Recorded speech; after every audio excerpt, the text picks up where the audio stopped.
உருவாக்குவதில் எமது கல்வி முறை இன்னும் பின்னடைவில் தான் உள்ளது. இந்நிலைமையை நாம் மாற்ற வேண்டிய ஒரு தேவை இருப்பதனால் எவ்வாறான மாற்றங்களை ஏற்படுத்த வேண்டும் என்று நீங்க நினைக்கிறீங்க? சிறப்பான கேள்வி இது. இப்போ ட்ரெடிஷனல் திங்கிங், ஒரு மரபு ரீதியான அல்லது பாரம்பரியமான சிந்தனை என்று சொல்வோம். இப்போ இலங்கையில் கூட மிக முக்கியமாக பெற்றோர்களிடம் அதிகமாக இருப்பதனால் இது பிள்ளைகளையும் தொற்றி விடுகின்றது. எவ்வாறென்று சொன்னால் சமூக மட்டங்களையும் அந்த சிந்தனை இருக்கின்றது. இப்போ படிப்பது, பரீட்சைக்காக படிப்பது, பரீட்சையில் சிறந்த பெறுபவர்களை பெறுவது, பட்டங்களை பெறுவது, குறிப்பாக அரசாங்கத்துறை வேலை வாய்ப்புகளை எதிர்பார்த்தபடி இருப்பது, சிலர் தனியார் துறையில் சிறந்த வருமானம் தரக்கூடிய அந்த தொழில்களை எதிர்பார்த்தபடி இருப்பது, இவ்வாறு தான் அந்த பாரம்பரியமான சிந்தனை எல்லோருக்கும் இருக்கின்றது. கூடுதலானவர்களுக்கு அவர்கள் படிக்க வேண்டும், அவர்களுக்கு வேலையையும் அரசாங்கமே வழங்க வேண்டும், அல்லது ஏனைய நிறுவனங்கள் தாமாக முன்வந்து வேலையை வழங்க வேண்டும் என்கிற ஒரு எதிர்பார்ப்பில் இருக்கின்றார்கள். அவ்வாறு தராவிட்டால் அவர்கள் தரும் வரை காத்திருப்பார்கள் அல்லது பல்வேறு போராட்டங்களில் ஈடுபடுவார்கள். இவ்வாறான ஒரு மரபு சிந்தனையில் தான் எல்லோருமே பிள்ளைகளும் ஊறியவர்களாக இருக்கின்றனர். அதிலிருந்து சிறு வயதிலிருந்தே பிள்ளைகள் விடுபட வேண்டும். பிள்ளைகள் சற்று முன்னேற்றகரமாக சிந்திக்க பழக வேண்டும். அவர்கள் புதுவிதமாக சிந்திக்க பழக வேண்டும். தன்னுடைய சூழலில் இருக்கக்கூடிய வளங்களை அறிந்து கொள்ள வேண்டும்.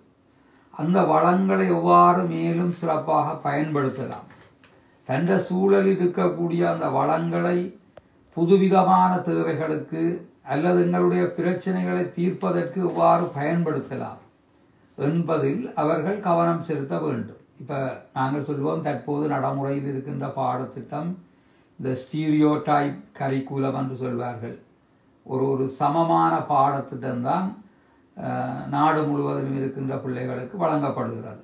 இப்போ மலை நாட்டில் இருக்கின்ற பிள்ளைக்கும், கரையோரங்களில் வசிக்கின்ற பிள்ளைகளுக்கும், நகரப்புறங்களில் இருக்கின்ற பிள்ளைகள், கிராமப்புறங்களில் இருக்கின்ற பிள்ளைகள் எல்லோருக்குமே ஒரே விதமான பாடத்திட்டத்தை தான் நாங்கள் வழங்குகிறோம். ஒரே விதமான கலைத்திட்ட விடயங்களை தான் நாங்கள் வழங்குகிறோம். அப்போ அங்கே அவர்களுடைய சூழல், அந்த சூழலில் இருக்கக்கூடிய வளங்கள், அந்த வளங்களினுடைய புதிய பயன்பாடுகள் தொடர்பாக ஒரு குறிப்பான கவனக்குவிப்புகள் அங்கே இடம்பெறுவது இல்லை. அப்போ நாங்கள் இந்த தொழில் முனைவோர் அல்லது முயற்சியாளர்கள் என்று நாங்கள் சொல்லுவோம், என்டர்பிரீனியர்ஸ் என்று சொல்வார்கள். அப்போ அந்த முயற்சியாண்மையாளர்கள் என்பவர்கள் உண்மையில் அரசாங்க வேலையை எதிர்பார்த்திருப்பவர்கள் அல்ல, அல்லது இன்னொருவர் வேலை தருவார், அந்த வேலையை நான் செய்வேன் என்கிற எண்ணத்தில் இருப்பவர்கள் அல்ல. அப்போ முயற்சியாண்மையாளர்கள் அல்லது தொழில் முனைவோர் என்போர் தாங்களாகவே தொழில்களை உருவாக்கக்கூடியவர்கள். ஏனையவர்களுக்கும் அவர்கள் தொழில்களை உருவாக்கி கொடுக்கக்கூடியவர்கள். இந்த சமூகத்திலே பயன்படுத்தப்படாமல் இருக்கின்ற வளங்களை அல்லது குறைந்த மட்டத்திலே பயன்பாடு பெறுகின்ற அந்த வளங்களை சிறப்பாக அல்லது புதிய விதமாக புதிய உற்பத்திகளுக்கு பயன்படுத்தக்கூடிய அந்த சிந்தனைகளை, அந்த ஆற்றல்களை கொண்டவர்களாகத்தான் இந்த தொழில் முனைவோர் அல்லது முயற்சியாண்மையாளர்கள் கருதப்படுகின்றனர். எங்களுடைய நாட்டிலேயும் அந்த பாரம்பரிய சிந்தனை இருக்கின்றது. இன்னமும் தான் அரசாங்க தொழில்களை அல்லது வேறு ஆட்கள் தொழில்களை தருவார்கள் என்ற எதிர்பார்ப்பில் பிள்ளைகளும் பெற்றோரும் இருக்கின்ற நிலைமையை தான் நாங்கள் காண்கிறோம். அப்போ அவ்வாறு இல்லாமல் இந்த முயற்சியாண்மை சிந்தனைகள் பிள்ளைகளிடத்தை கொண்டு செல்லப்பட வேண்டும். அப்போ அவை இலகுவாக கொண்டு செல்லப்பட முடியும் பாடசாலை வகுப்பறைகளின் ஊடாக, ஆசிரியர்கள் மூலம். எனவே ஆசிரியர்கள் அந்த முயற்சியாண்மை சிந்தனைகளை பிள்ளைகளிலே விருத்தி செய்ய வேண்டும். அவர்களுடைய சூழலிலே அந்த நாட்டிலே இருக்கக்கூடிய வளங்கள் பற்றிய ஒரு விழிப்புணர்வு ஏற்படுத்த வேண்டும். அந்த வளங்கள் தற்போது என்ன தேவைகளுக்கு பயன்படுத்தப்படுகின்றன, அந்த வளங்கள் முழுமையாக பயன்படுத்தப்படுகின்றனவா, இன்னமும் பயன்படுத்தப்படாமல் இருக்கின்ற சிறப்பான வளங்கள் என்ன, அந்த வளங்களை கொண்டு அந்த சூழலிலே உருவாக்கக்கூடிய தொழில்கள், தொழிற்சாலைகளவை இப்போ இருக்கின்ற வேலைவாய்ப்புகளை இன்னும் எவ்வாறு மேலும் வேலைவாய்ப்புகளை கொண்டவையாக அதை மாற்றிக்கொள்ள முடியும், நிகழ்காலத்தில் இருக்கின்ற உற்பத்திகளில் என்ன விதமான புதிய மாற்றங்களை செய்ய முடியும், அல்லது நிகழ்காலத்தில் இருக்கின்ற உற்பத்திகளினுடைய புதிய பயன்பாடுகளை எவ்வாறு தோற்றுவிக்க முடியும் என்று அந்த புதிதாக சிந்திப்பதுதான் புத்தாக்கம், இனோவேஷன் என்று நாங்கள் சொல்லுவோம்.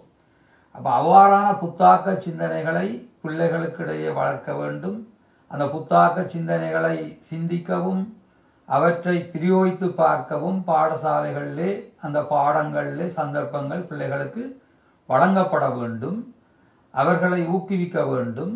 அது சம்பந்தமான கலந்துரையாடல்கள், அது தொடர்பான ஆய்வு பட்டறைகள், வேலை பட்டறைகள் போன்றவையெல்லாம் நடாத்தப்பட வேண்டும். எனவே அதன் மூலம் அவர்கள் ஒரு தொழில் முனைவோராக மாற முடியும், ஏனையவர்களுக்கு வேலை வாய்ப்பை வழங்கக்கூடியவர்களாக மாற முடியும், வளங்களின் பயனை அதிகரிப்பவர்களாக மாற முடியும், இந்த சூழலையும் வளங்களையும் அதை கவனமாக சிக்கனமாக பயன்படுத்தக்கூடியவர்களாக மாற முடியும், தங்களுடைய வாழ்க்கை முறையை முன்னேற்றிக் கொள்ளக்கூடியதாக இருக்கும். நன்றி கலாநிதி பிரபாகரன் அவர்களே. இந்த புத்தாக்கமுள்ள தொழில் முனைவோர்களை உருவாக்குவதில் கல்வித்துறை, அதாவது இலங்கையின் கல்வித்துறையில் நாங்கள் என்ன மாற்றத்தை ஏற்படுத்த வேண்டும் என்பது பற்றிய உங்கள் கருத்துக்கள் மிகவும் வரவேற்கத்தக்கவை.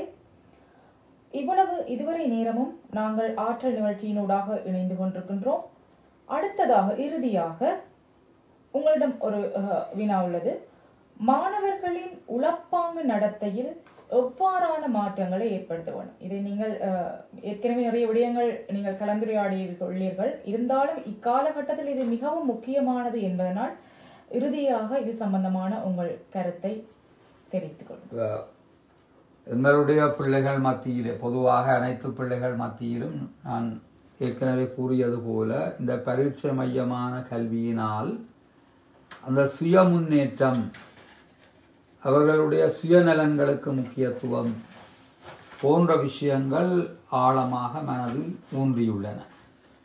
எனவே அவற்றிலிருந்து விடுபட்டு தானும் முன்னேற வேண்டும், தன்னை சார்ந்த சமூகமும் முன்னேற வேண்டும், தான் இருக்கும் நாடும் முன்னேற வேண்டும், இந்த உலகமும் முன்னேற வேண்டும், ஏனையவர்களை ஏற்றுக்கொள்ள வேண்டும், ஏனையவர்களோடு இணைந்து பணியாற்ற வேண்டும், ஏனையவர்களுக்கு மதிப்பளிக்க வேண்டும், ஏனையவர்களினுடைய கலாச்சாரங்கள், பண்பாட்டு விழுமியங்கள், மதம் போன்றவற்றை மதிக்க வேண்டும், ஏற்றுக்கொள்ள வேண்டும், மனிதாபிமான செயற்பாடுகளில் அவர்கள் நேரடியாக ஈடுபட வேண்டும், அவர்களுடைய சிம்பதி என்பதற்கு மேலதிகமாக எம்பதி என்று நாங்கள் இப்போ கதைக்கின்றோம். வெறுமனே அனுதாபம் தெரிவிக்காமல் இரக்க உணர்வோடு ஏனையவர்களினுடைய துன்பங்களிலே பங்கு கொண்டு அவர்கள் அதிலிருந்து விடுபடுவதற்குரிய தீர்வுகளை வழங்க வேண்டும். குறிப்பாக பொருளாதார முன்னேற்றத்துக்கும் வருமான முன்னேற்றத்துக்கும் அவர்கள் ஒரு செயற்பாடு பங்கு பெற்றுனர்களாக இருக்க வேண்டும். தங்களுடைய அலுவலகங்களிலே உண்மையாக உழைக்கின்றவர்களாக, நேர்மையாக உழைக்கின்றவர்களாக, அங்கே இருக்கக்கூடிய அந்த உற்பத்திகளை அதிகரிக்கக்கூடியவர்களாக, ஒரு நல்ல தேசப்பற்றுள்ள தொழில் பெற்றுள்ள பிரஜைகளாக அவர்கள் வர வேண்டும். அதே போன்று நாங்கள் தற்போது குறிப்பிட்டது போல நல்ல தொழில் முனைவோராக, தொழில்களை உருவாக்கக்கூடியவர்களாக, சூழலில் உள்ள வளங்களை பயன்படுத்தக்கூடியவர்களாக அவர்கள் மாற வேண்டும். அதே போன்று அவர்கள் தங்களுடைய குடும்பத்திலும் ஏனையவர்கள் மத்தியிலும் மகிழ்ச்சியை பெருக்குவதற்காக பாடுபடுபவர்களாக இருக்க வேண்டும். மற்றவர்களுக்கு துன்பங்களை உருவாக்காமல் ஏனையவர்களினுடைய துன்பங்களை களைவதற்கும் ஏனையவர்கள் மத்தியிலே மகிழ்ச்சியை பெருக்குவதற்கும் பங்களிப்பு செய்யக்கூடியவர்களாக இருக்க வேண்டும். ஒரு சிறந்த அரசியல் கலாச்சாரத்தை அவர்கள் பழகிக்கொள்ள வேண்டும். சிறந்த அரசியல் நடவடிக்கைகளில் அவர்கள் பங்கு கொள்ள வேண்டும். சிறந்த அரசியல் தலைவர்களை நல்ல கொள்கைகளின் அடிப்படையில் தெரிவு செய்வதற்கு வாக்களிக்கக்கூடியவர்களாக அவர்கள் வர வேண்டும். எனவே அவர்களுடைய அது அரசியல் ரீதியாகவோ, பொருளாதார ரீதியாகவோ, கல்வி ரீதியாகவோ, சமூக ரீதியாகவோ, பண்பாடு கலாச்சார ரீதியாகவோ, மத ரீதியாகவோ அவர்கள் ஒரு பரந்துபட்ட சிந்தனையுடன், ஒரு பல்பக்க சிந்தனையுடன் அவர்கள் தங்களுடைய எண்ணங்களையும் செயற்பாடுகளையும் வளர்த்து கொள்ளக்கூடியவர்களாக இருக்க வேண்டும். பிறருக்கு உதவி செய்யக்கூடியவர்களாக இருக்க வேண்டும். எனவே அந்த வகையில் அவர்களுடைய சிந்தனைகள் மாறுவதற்கு பெற்றோர்கள் தங்களுடைய பூரணமான வழிகாட்டல்களையும் அந்த குடும்ப சூழல்களையும் உறுதிப்படுத்திக் கொள்ள வேண்டும். அதே போன்று பாடசாலை சமூகமும் இதர சமூகங்களும் இந்த சூழல் மாற்றங்களுக்கும் மனமாற்றங்களுக்கும் தயாராக இருக்க வேண்டும். அதாவது எங்களுடைய ஒரு நிலையான எண்ண சிந்தனையிலிருந்து விடுபட்டு நெகிழ்வான முன்னேற்றகரமான ஒரு வளர்ச்சி போக்குடைய சிந்தனை செயற்பாடுகளுக்கு அவர்கள் தங்களை மாற்றிக்கொள்ள வேண்டும். மொத்தத்தில் ஒரு முழுமையான ஆளுமையுள்ள விருத்தியுள்ள ஒரு பிள்ளையாக அந்த பிள்ளைகள் உருவாக வேண்டும். சமூகத்துக்குள் அவர்கள் பிரவேசிக்க வேண்டும் என்பதுதான் எங்களுடைய இந்த புதிய